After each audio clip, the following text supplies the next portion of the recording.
నమస్తే అండి. నేను మీ నరేష్ విజయకృష్ణ, ఫిల్మ్ యాక్టర్ మాట్లాడుతున్నానండి. నేను 2 రోజులు చూస్తున్నాను. ఈ ఇడుపుల కాగితం అనే సినిమా కాంట్రవర్సీ దాన్ని ఒక నేషనల్ ఇష్యూ కింద చేస్తున్నారండి.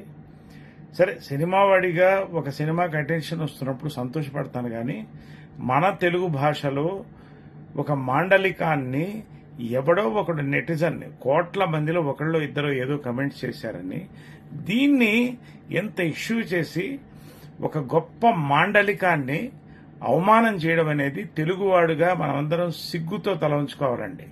ప్రతి మాండలికం తెలంగాణ, రాయలసీమ, కోనసీమ, ఉత్తరాంధ్ర ఏ మాండలికమైనా కూడా ప్రతి మాండలికానికి ఎన్నో పోరాటాలు జరిగిందండి, ఎంతో ఇన్వెన్షన్స్ జరిగినాయండి.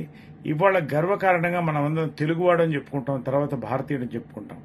ఇవాళ కేవలం ఒక సినిమాని తీసుకొని మనం మాట్లాడడం అనేది చాలా బ్యాడ్ అండి. అది మనం కరుపు సినిమా చూడలేదా? కరుపు అర్థం చాలా మందికి తెలుసా? మరి ఎందుకు ఇవాళ ఇంత పెద్ద హిట్ చేసాం మనం తెలుగు వాళ్ళం? మరి అదేవిధంగా కాంతారా రిలీజ్ అయింది, దాన్ని ఎందుకు అంత పెద్ద హిట్ చేశాం? సినిమానేనండి. Cinema is for entertainment.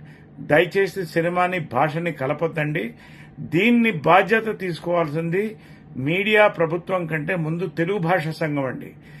ఎక్కడున్నా తెలుగు భాషా సంఘం ఒకటేనండి. సభ్యులు వివిధ ప్రాంతాల్లో ఉన్నారు.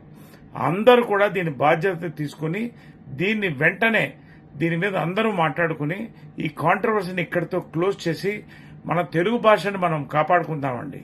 మన రీజనల్ లాంగ్వేజెస్ ఈ రోజున మ్యాప్లోంచి తొలగిపోతున్నాయని ఒక పక్కన యునైటెడ్ నేషన్స్ చెప్తుంటే, మనం ఒక పక్క నుంచి మన సొంత తెలుగు భాష మన కొమ్మల్ని మనం నరుక్కుంటున్నామంటే ఎంత సిగ్గుచేటండి. దీని మీద నేను ట్విట్టర్లో కూడా పెట్టానండి. I appeal to the media, Telugu భాషా సంఘం, government and the netizens, kindly close this matter. Naresh, మీ తెలుగువాడు, మీ తెలుగు సినిమావాడు, మాజీ మూవీ ఆర్టిస్ట్ అసోసియేషన్ అధ్యక్షుడు.